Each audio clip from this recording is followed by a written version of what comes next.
Ajá, ajá, ajá, ajá, ajá. Hola, hola mis amores, soy Carolina Sandoval y te encuentras en Cuéntamelo Todo, mi podcast, en donde cada martes puedes escuchar episodios nuevos de paquete con gente fabulosa. Hoy me acompaña una persona única en su estilo. Él es Julio de la Iglesia, autor del libro El miedo es de valientes, y el cual tiene dentro de estas páginas un prólogo realizado nada más y nada menos que por el doctor Mario Alonso Puig. Julio, bienvenido a Cuéntamelo Todo.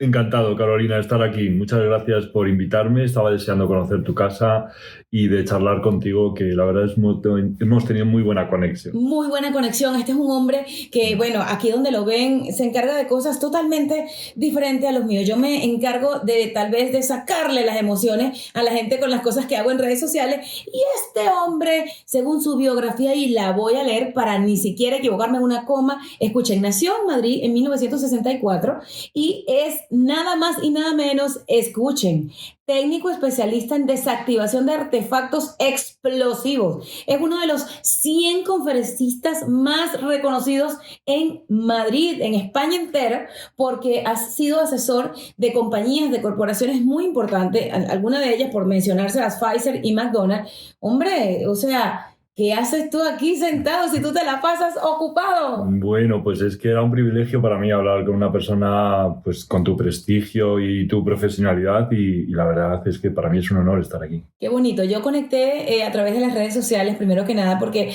todas las personas que desde la humildad se acercan a uno, es como que a uno no le cae el 20, ¿no? Las personas que nos escuchan alrededor del mundo, cuando lleguen a Cuéntamelo Todo, aquí se van a poder encontrar con tanta gente tan valiosa y tú eres una de esas.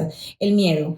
Escoger el tema del miedo para explorar emociones desde la capacidad de poder seguir soñando siendo un adulto, el miedo como esta emoción que nos puede llevar al siguiente paso, tantas cosas que les puedo decir sobre el libro, y quiero empezar por el prólogo realizado por el doctor Mario Puig, en el cual me identifiqué con varias cositas que él dijo, y él señalaba una de tus frases valiosísimas. Yo creo que si ustedes van a empezar a leer este libro, que se los recomiendo, lo pueden ordenar por Amazon si Sí, estoy bien, sí. o aquí en Madrid conseguirlo en las diferentes locaciones donde lo tienen. Hay un párrafo yo creo que fue antes y después de leerlo. Sí.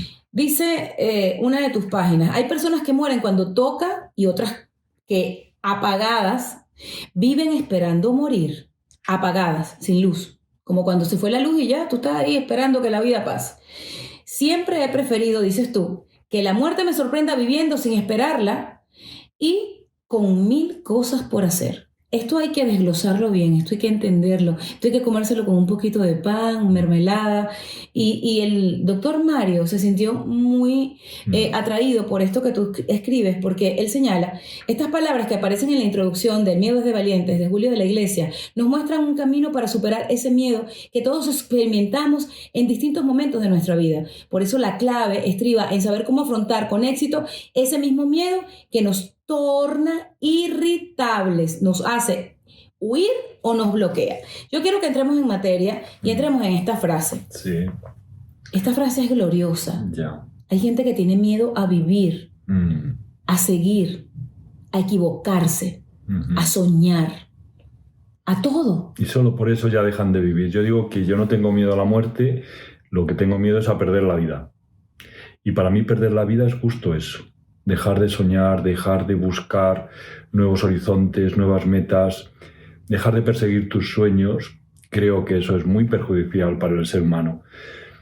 Y ahí es un poco lo que hablábamos fuera de micro, ¿verdad? Cómo nuestro niño interior realmente es el sabio, el que sabe lo que nosotros anhelamos, el que sabe con lo que nosotros soñábamos cuando jugábamos y el que sigue esperando que se cumplan esos sueños, esas metas, ese propósito de vida. Hay gente que cree que solamente se puede soñar hasta cierta edad.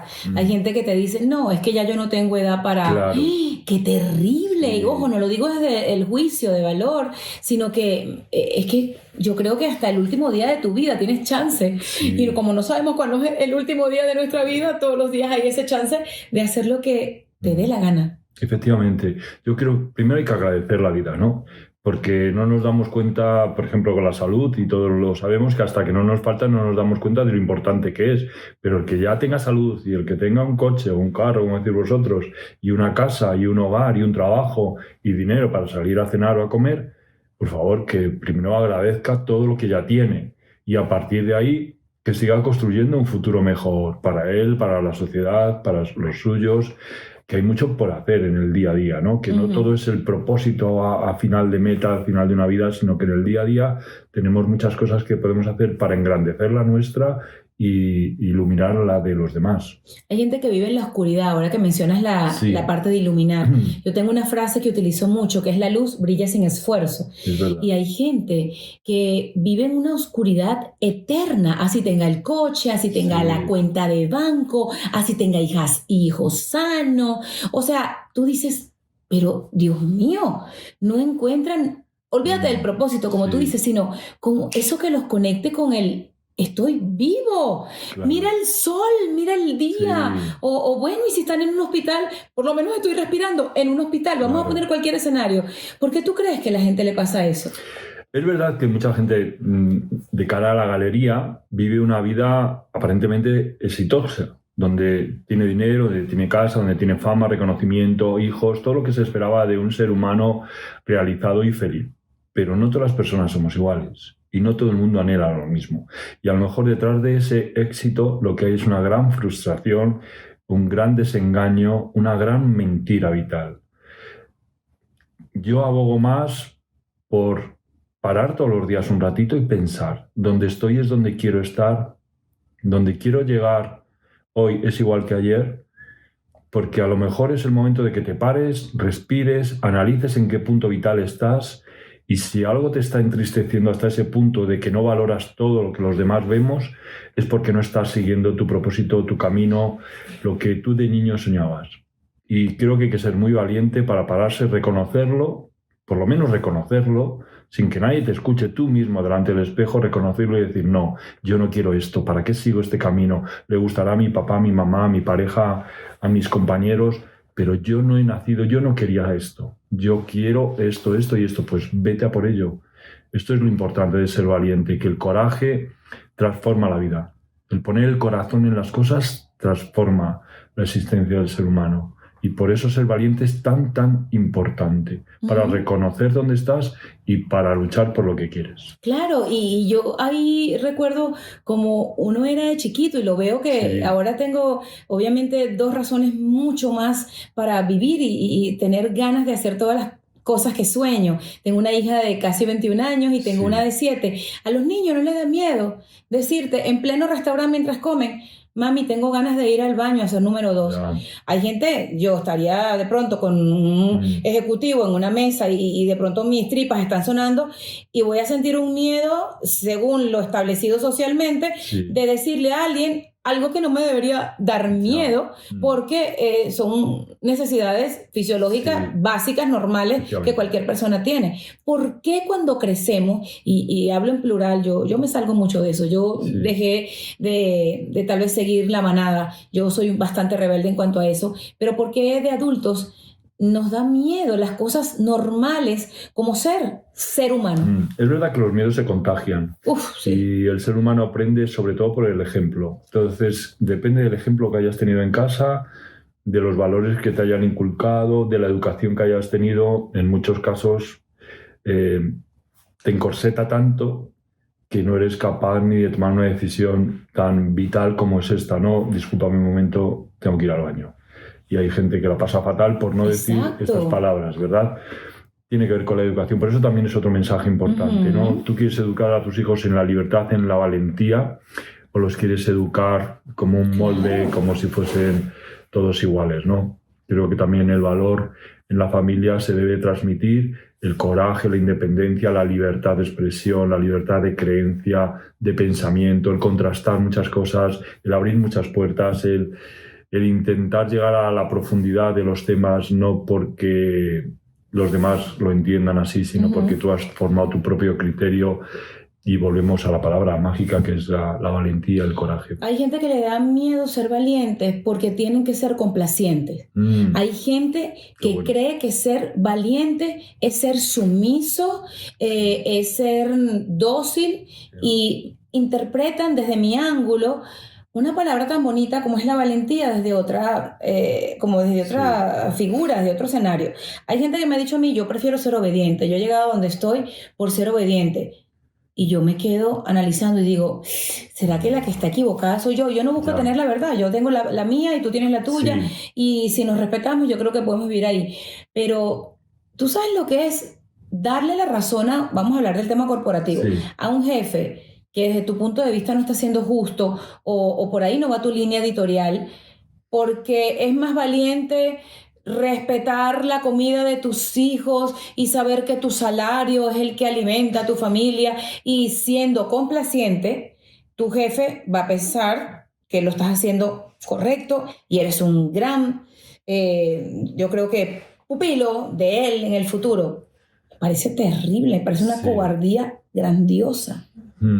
Bueno, también, como tú dices, tú trabajas con tu verdad, yo trabajo con la mía, y nos tenemos que poner en las zapatillas o los zapatos de cada uno, ¿no? Estuve ahí. Efectivamente, hay muchas personas que llega un momento en que su vida depende de su familia, de su sueldo, de su salario, el estudio, la casa, todos esos gastos que tenemos en las familias, y muchas veces tienes que hacer de tripas corazón y aguantar cosas que a lo mejor en un momento, si no tuvieses esas cargas, no lo aguantarías. Pero es importante que te des cuenta de que no te estás comportando de una manera valiente para enseguida elaborar una estrategia y un plan de acción que te saque de ahí, de esa trinchera, que te saque de ese agujero en donde te encuentras o donde te has metido. Y lo primero es dejar de picar para no seguir hundiéndote. Lo primero es tomar conciencia de que estás en un punto donde no quieres estar. Y estar donde no quieres, lo que sí está claro es que a mí me impulsa hacia donde quieres. Eso. Ese miedo a sufrir, a fracasar, te impulsa a buscar el éxito. Te impulsa a salir, a aprender, a mejorar.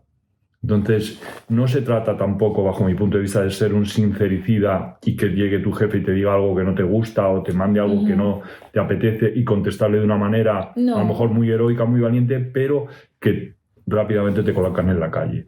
Yo creo que es mejor decir, bien, voy a pensar si quiero seguir aquí o quiero cambiar. Sí, yo he vivido todos los escenarios. He vivido la que tal vez asume que en este momento de la historia tengo que ser lo que esperan de mí. Sí. Porque hay una familia por delante. Te estoy hablando de firmar acuerdos de confidencialidad muy cuadrados. Durante un año tener que decirle a alguien cada minuto, hablando de que las redes sociales en un tiempo vinieron a ser el talón de Aquiles de estructuras muy sólidas como la televisión. Y al ser presentadora de televisión tenías cosas que tú querías publicar que no podías decir en televisión. Entonces, para una empresa era poco conveniente tener a una Carolina Sandoval porque la tipa sale en faja en redes sociales, porque la mujer prueba la crema de algas frente a una cámara. Entonces, cuando eres presentadora de televisión, estás supuesta a tener un comportamiento, cosa que no me parece que esté divorciado el hecho de ser genuina con el hecho de ser profesional. Pero bueno, no vamos a cambiar mentes porque las estructuras son muy cuadradas. En un año de mi vida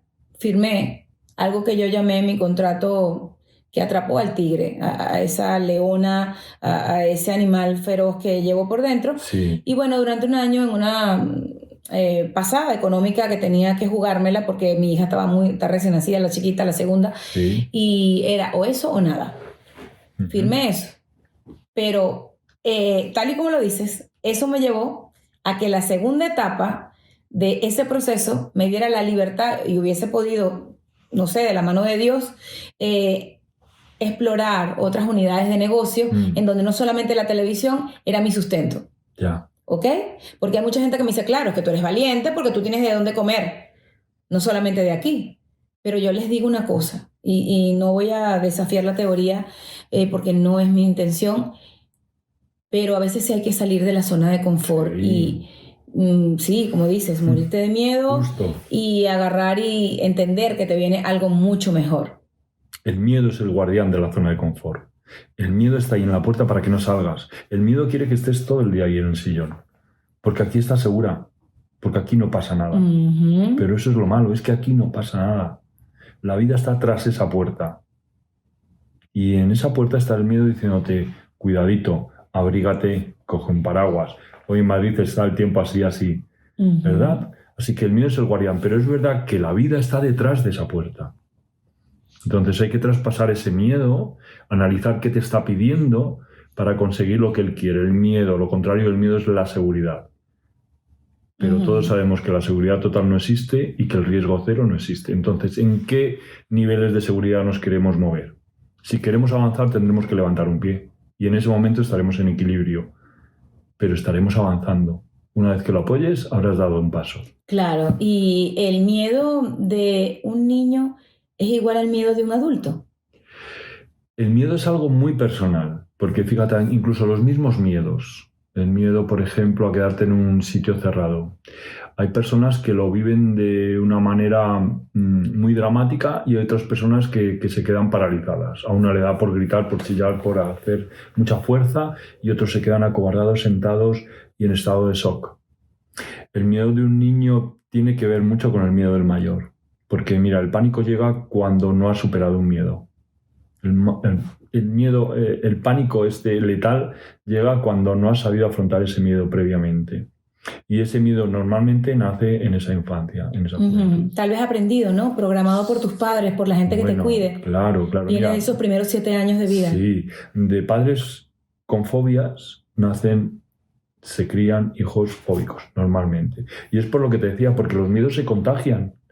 En cambio, si tú estás tranquila, segura, pues seguramente todo tu equipo va a estar tranquilo y seguro y las personas que esperas que tú resuelvas les va a ser mucho más fácil confiar en ti que si estás hecha un plan. Eso Así es es. así. Entonces es importante a la hora de transmitir pues, conocimientos, educación, colocar al miedo en su justa medida. ¿Cuál es la justa medida del miedo? El miedo está ahí para salvarnos la vida. El miedo es un guardaespaldas. Ujú. El miedo no es que te quiera arruinar la vida, lo que no quieres es que la pierdas. ¿Cuándo se convierte el miedo en algo tóxico? Cuando pudiendo yo hacer algo, no lo hago por vaguería, por creencias limitantes que me han comprado o he comprado en la infancia, porque me estoy tratando de una manera despectiva, donde no valoro todo lo que he aprendido, donde no creo en mí. Entonces al miedo hay que decirle, mira, eres un miedo muy tóxico, no me estás ayudando a salir de aquí. Claro, me estás también. limitando mi vida. También es verdad que existimos personas que para nosotros, nuestros padres, Sí, no todo el mundo piensa tal vez así porque Sí. han tenido experiencias distintas. Me tocaron los mejores del mundo, pero a veces existen padres que son los que te llevan ese miedo. Mm. A veces existen padres que, ay, me da miedo que vayas a invertir ahí, Sí. me da miedo que te vayas, no sé, a poner ese vestido teniendo ese peso, me da miedo esa amiga, o sea, Claro. me da miedo de ellos. sí. Tal y como señalas la palabra contagio, así como contagiarse del COVID, sí, de sí. cualquier gripe, virus, etcétera. Sí. Oye, es que te lo está diciendo la persona más importante de tu vida. Entonces, uy, mi papá dice que el miedo a esa inversión es algo que debería considerar. Mi mamá dice que le da como miedo esa junta. ¿Hasta Claro. dónde el miedo de alguien puede moverte o tienes que utilizarlo para salir y decir, ajá, este es el miedo de mi mamá, no es el mío? Es muy difícil salir del juicio de alguien a quien valoras. Bien, si a ti alguien te llega y te señala un lunar en la cara, por ejemplo, tú dices, bueno, tú puedes pensar que es un impertinente, puedes pensar que es una broma, pero si esto te lo dice un neurocirujano, tú seguramente vas a ir al hospital corriendo, ¿verdad? Porque valoras mucho la opinión de ese profesional. Creo que también es una prueba para tu meta, para tu sueño, para tu objetivo. Si alguien te traslada un miedo y tú aún así sigues plantado, sigues haciendo frente, sigues avanzando, es que realmente eso lo quieres. Ahora, si a la primera de cambio alguien opina que eso es peligroso y tú te contagias, te contaminas de esa opinión, de esa creencia y te quedas atrás o te paras, es que a lo mejor no lo quieres tanto. Porque lo que yo tengo claro es que cuando un ser humano quiere algo, y Va no por se lo ello. impone, va por ello. va por ello. Y no te pongas delante porque te pasa por encima. Incluso hasta si te equivocas está bien, no pasa nada. Yo creo que sí. Hay cosas y cosas, ¿verdad? Pero No, hombre, creo no te vas a tirar de claro, frente a un carro, sí, ¿no? Estamos sí. hablando de cosas extremas. Yo estoy Sí. hablando tal vez de esa parte metafórica también que hay que colocarle a esto de la gestión del miedo, que por cierto, si quieren seguir a Julio de la Iglesia, en Instagram lo pueden encontrar como Gestión del Miedo, que es una cuenta maravillosa en donde nos paseamos por tus diferentes colaboraciones a programas de televisión y todo lo que es la parte de comunicar, de compartir esto que has aprendido a lo largo de tu carrera, de tu vida, de tus emociones, de tu hija. Sí, también tengo una pequeña. Sí, me gusta que le dedicaste el libro a Paula. Sí, a Paula, sí. ¿Paula tiene miedos? ¿Paula Claro, es como papá o Paula...? No, papá tiene miedos. Papá tiene miedo. Papá tiene miedos. Hay uno de mis miedos, acabas de nombrar su nombre, ¿no? O sea, hay miedos que no desaparecen. Quiero decir, por ejemplo, que pase, lo que temes va a ocurrir. Pase lo que pase. ¿Cómo qué? Pues si tienes miedo a la muerte, te puedo asegurar que estás en lo cierto, que el miedo te va a llegar, que la muerte va a llegar, ¿verdad? Sí. Si tienes miedo a que tus hijos abandonen tu casa, llegará un momento que se irán. Si tienes miedo a que seres que quieres mucho en un momento dado desaparezcan, pues también va a ocurrir. Si tienes miedo a enfermar, pues en algún momento de tu vida casi seguro que enfermarás. Hay cosas que no se pueden cambiar en la vida, y una es esta, ¿no? Por ejemplo, el que todos acabaremos muertos es una realidad. Entonces, ¿qué podemos hacer? Lo primero, aceptarlo. Y segundo, cambiar el foco. ¿Quiero poner el foco en ese momento en el que yo voy a desaparecer o voy a morir? ¿O quiero poner el foco en todo lo que me queda por hacer hasta ese momento?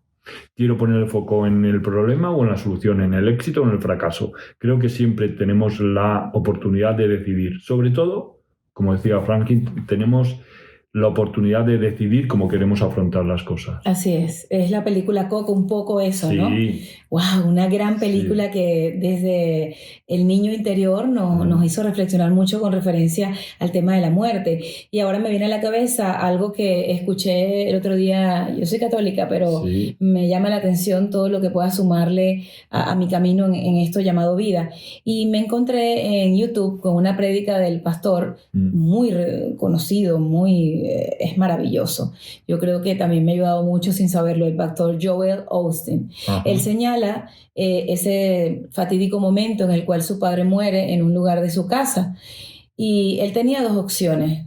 Cada vez que entrara a ese lugar, recordar el momento en que murió, cómo murió, lo que pasaron en ese momento, o recordar en ese lugar los maravillosos momentos antes de esa ida fatídica, ¿ok?, de su padre con él, enseñándolo todo lo que sabe, o de las cosas que lo enseñó durante su vida. A muchos de nosotros nos pasa, a la gente que ha visto irse a sus seres queridos estando con ellos, de la mano en un hospital, viendo sus últimos minutos, su último suspiro, que se quedan y dicen, es que no puedo salir, es que la última imagen que tengo. ¿Cómo salir del miedo a enfrentar que ese fue un episodio de la vida de esa persona, el último, pero es que antes de ese día pasaron muchas otras cosas?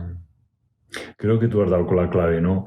Hay que poner en perspectiva esa situación, ese momento en el que a ti se te ha quedado como clavado, como encasquillado, y realmente verlo en toda su dimensión. Ese es un momento malo, es un momento triste para ti, pero también puedes pensar que has tenido la oportunidad de estar en ese momento, que hay muchas personas que no se pueden despedir, que hay muchas personas que hubiesen dado lo que fuese por decirle las últimas palabras, por darle un beso, por cogerle la mano. Y tú has tenido esa oportunidad y has sido protagonista del último instante, del último suspiro de ese ser querido. Creo que eso es un privilegio que no todos los seres humanos podemos tener, ¿no? ¿Cómo lograr entender eso? Tú eres coach también. ¿Cómo llega alguien a ti? Quiero hablar contigo, Julio. Eso, la historia a mi mamá le pasó. Mi mamá duró 44 años con mi padre, con el hombre de su vida, su único hombre. Y bueno, fue la persona que le tocó acompañarlo en ese último recorrido, en esa última media hora, y a ella, 9 años más tarde, le cuesta salirse de ese episodio, de ese último momento en el apartamento que compartieron, de lo que ella le decía, no me lo vayas a hacer. Claro. O sea, yo he escuchado durante 9 años a mi madre decir, es que tengo grabado ese minuto, y yo digo, ¿Y por qué no acordarse el momento que se agarraron la mano y enseñaron a caminar a su hija mayor y acordarse del viaje para la playa y de su primer viaje internacional?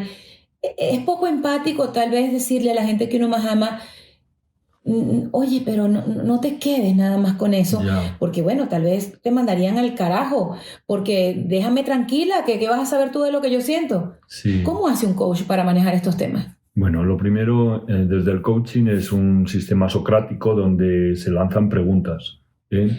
No se dice generalmente lo que uno tiene que hacer. Entonces, desde esta batería de preguntas, yo le haría preguntas en el sentido de cuéntame cómo fue esa vida. No ese momento de la muerte, sino esa vida. Y que ahí se explaye y seguir trabajando en eso, porque los recuerdos lo que tienen es que cuando los sacamos a la luz y los volvemos a guardar, no se guardan igual. Cada vez que tú sacas una historia, la historia que te cuentas luego es diferente. La vas cambiando, la vas aportando matices y no es la misma que el primer día. ¿Bien? Entonces es importante que esa persona empiece a hablar en ese sentido de los buenos, de las virtudes, de los momentos felices, de los hijos, de esas conquistas, de esas risas, de esos cumpleaños, para que esa persona vaya también teniendo, según lo que va contando, otras emociones y otros recuerdos que, según va hablando, va recordando y los tenía muy olvidados porque estaba en un círculo vicioso, en un bucle donde no dejaba más que quejarse y recordar ese drama que había vivido. En cambio, cuando tú fuerzas a la persona a que haga un ejercicio de memoria, normalmente se libera porque empieza a verbalizar cosas que tenía ahí como muy escondidas, muy guardadas, que ni siquiera recordaba ya por el tiempo que había pasado. Y este es el sistema del coaching, ¿no? Preguntar para que a ver si alguna de esas preguntas abre ese cajón que realmente tiene guardado ese tesoro que tú no encontrabas. Es difícil. A mí, a diferencia de mi madre, me hubiese gustado estar en esos minutos. Yo estaba en otro país, estaba en Estados Unidos. Eso ocurre en Venezuela. Y pues a pesar de que hay cosas que bloqueó mi mente, yo no sé si por el miedo a sufrir, ¿ok? Que también es válido, pero hay cosas que no recuerdo. Y no recuerdo si hablé ese último día de la vida de mi padre aquí abajo, con él. No recuerdo cosas. Y yo digo, ¿pero por qué yo no estaba ahí? Me hubiese llamado y yo voy y vuelo. O me voy para verlo antes de que lo prepararan, porque cuando llegué ya no podía tocarlo o abrazarlo. Me quedé con ese yo no pude. Pero tal vez, no sé si es por el ego que tú dices, bueno, quiero tocar, quería tocar ese cuerpo que conocí, ver esos ojos abiertos, o sea, pero bueno, he tenido que ir trabajando con eso, de haberlo perdido y de la forma en que inesperada, pues. Fíjate que la pandemia esto lo puso un poco en relieve, ¿no? Porque de repente nos encerraron a todos en casa y dejamos de ver a nuestros seres queridos, a nuestros amigos, a nuestros compañeros, y la gente anhelaba salir de la casa para ir a dar un abrazo a esa persona que no estaba viendo, que no estaba sintiendo al lado, ¿no? ¿Qué lección podemos aprender de eso? Que el día a día tiene un propósito y que lo importante, yo creo, en las relaciones es que si tienes un te quiero que decir, si tienes algo que agradecer, lo hagas en vida.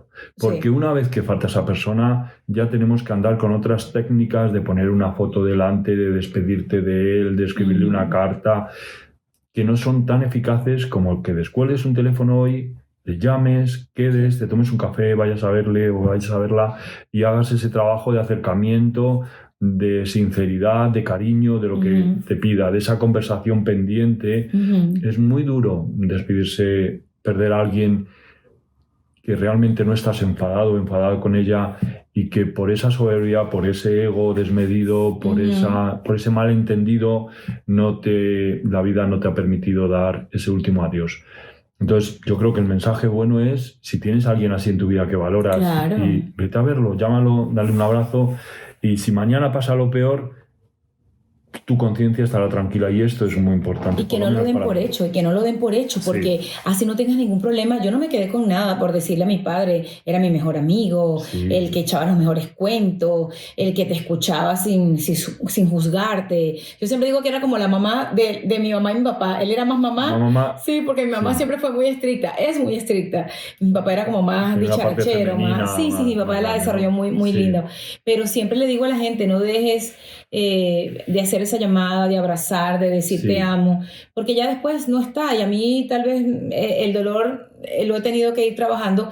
estando segura que el último recuerdo de mi padre fuimos nosotras. Estoy convencida, Claro. y hemos tenido, no sé si creen en estas cosas, encuentros a través de sueños, más mi hermana que yo, en donde me queda claro que él está bien, que este fue el tiempo que tuvo que estar de este lado, Claro. y que formó una familia Muy basada bonito. en muchas cosas, que de pronto no aprendió mucho a gestionar el miedo. Mi papá era un hombre muy miedoso. Yo adquirí muchos miedos de él, así como tú, así como seguramente Paula, tu hija, o mi hija Bárbara, mi hija María Victoria. Es normal, pero yo me quedo con lo mejor. Y te quiero preguntar, dime 5 cosas que pueden funcionar para gestionar el miedo. Bueno, lo primero es encontrar una fuerte motivación que sea más importante que tu miedo. ¿Bien? Tú tienes que tener un motivo para enfrentar esa situación, porque el miedo no es una emoción que nos guste sentir. Entonces, como no nos gusta, lo normal es que la gente lo evite, pero esa evitación de afrontar esa situación lo que hace es alimentar tu miedo más y cada vez se va haciendo más grande. Esto se ve muy fácil con la claustrofobia. Alguien que tiene miedo a un ascensor sube por las escaleras. ¿Qué ocurre? Que al final ese miedo dice, vale, el ascensor ya lo tengo conquistado, ahora vamos a tener miedo a una sala de cine, a meternos en un parking subterráneo, a meternos en el metro también.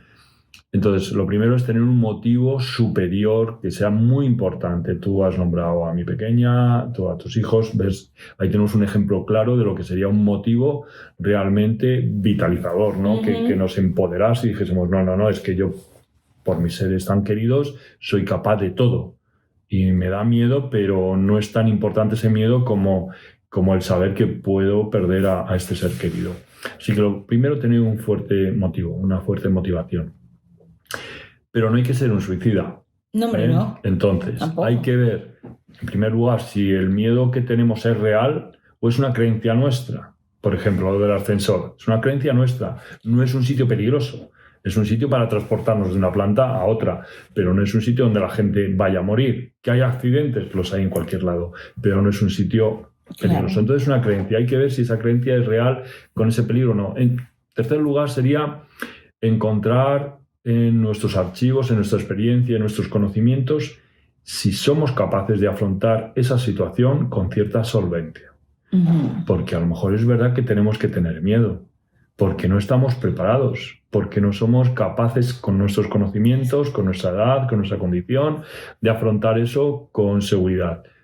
Y el miedo está ahí para decirte, estudia más, trabaja más, entrena más, lucha más, busca nuevos apoyos, lo que sea.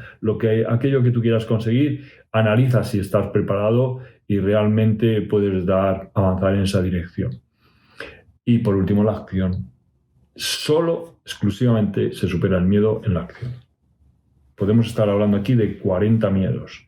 Hasta que no nos enfrentemos a ellos, Exacto. No sabremos si lo hemos superado o no. Hay gente que pasa toda su vida diciendo, no, es que yo no voy a ser capaz de mejorar esta fobia, y se pasa la vida. Sí. Se pasa la vida.